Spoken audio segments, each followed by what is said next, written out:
been a pulsating few weeks.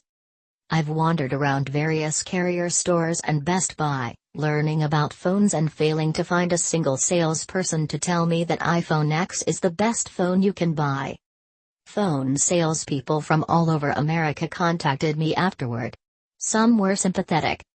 For example, one Best Buy manager in Colorado insisted his was the best Best Buy in Colorado, and should I ever venture there, he would ensure that I would get the best phone for me. A T-Mobile manager was positively annoyed that the salesman at the T-Mobile store I'd visited seemed intent on selling me an iPhone 8 Plus rather than an iPhone X. Many, though, especially those who worked for Verizon and T-Mobile, wanted to go into substantive issues. Are salespeople incentivized to sell one phone, rather than another? Could the fact that not one salesperson insisted that iPhone X was the best phone have anything to do with commissions? Some salespeople said that regardless of whether the phone was a flip phone or an X, the incentives are the same. I heard from one enterprising Texas-based salesman, currently at a Verizon store, who'd worked in the stores of 4 different carriers. When I worked at AT&T, we had incentives for the S8. For every pre-order, we got an $8 spiff. T-Mobile only has sell this much of that phone and we will give you that phone. Sprint does not. Verizon, if we meet a quota and sell a certain amount of the phones, we get a free one, he said. A spiff is what salespeople call an incentive. It's different from a spliff. A T-Mobile salesman from the Northwest went into more detail about spiffs. Occasionally we get spiffs on some devices. It isn't a huge jump in commission, but it is usually just more incentive to get rid of aging phones. These spiffs usually only last a month at a time, and the short list, it's always short, never more than 4 but usually 2 or 3, can change drastically or be completely gone altogether, he said. So what sorts of devices are on the list? Typically the list are of phones that have been replaced that were bad performers from the get-go or sales have dropped significantly, he told me.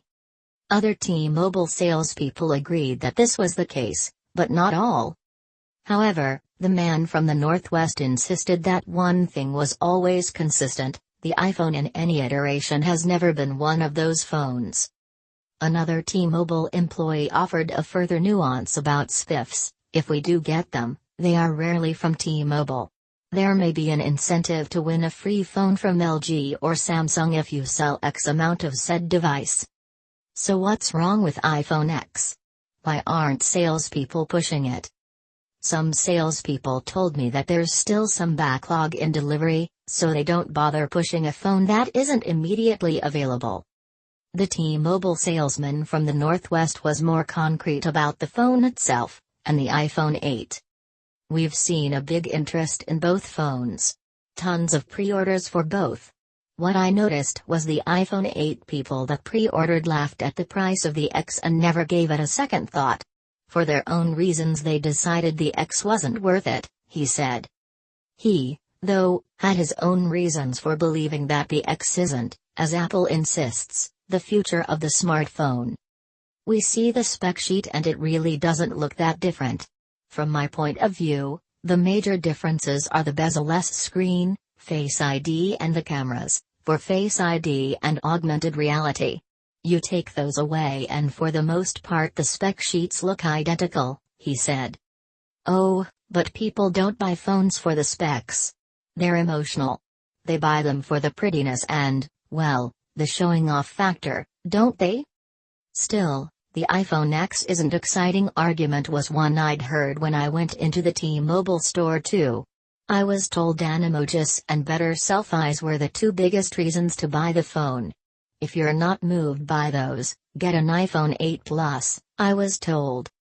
However, the T-Mobile salesman from the Northwest added a crucial point: Apple also doesn't have reps come to the stores like the other big brands to show off their goods and try to give us real-world hands-on examples of their technology. I'm sure they don't feel they need to. I'm sure, too. In essence, then, it seems that Apple expects the enormous hype it generates to obviate the need to do too much, anything, in the way of selling to stores. Except, of course, to its own stores. But even there, I was told the staff only see new phones a matter of hours before they go on sale.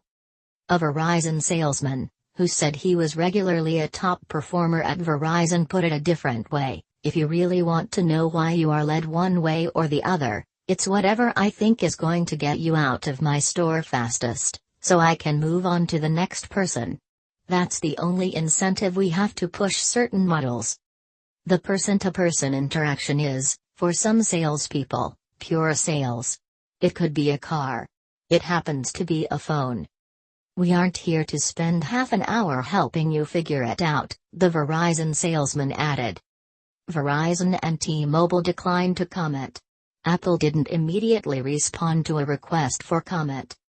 Do salespeople encourage customers to switch from iOS to Android, or vice versa?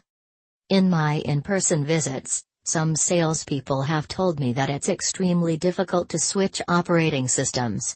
Some have told me it's easy. Most have told me that Android is better and the Galaxy S8 and Note 8 are the best phones one can buy. Some salesperson readers offered a similar view. Others had more nuance. One Verizon salesman gave me a commercial reason why he doesn't encourage switching.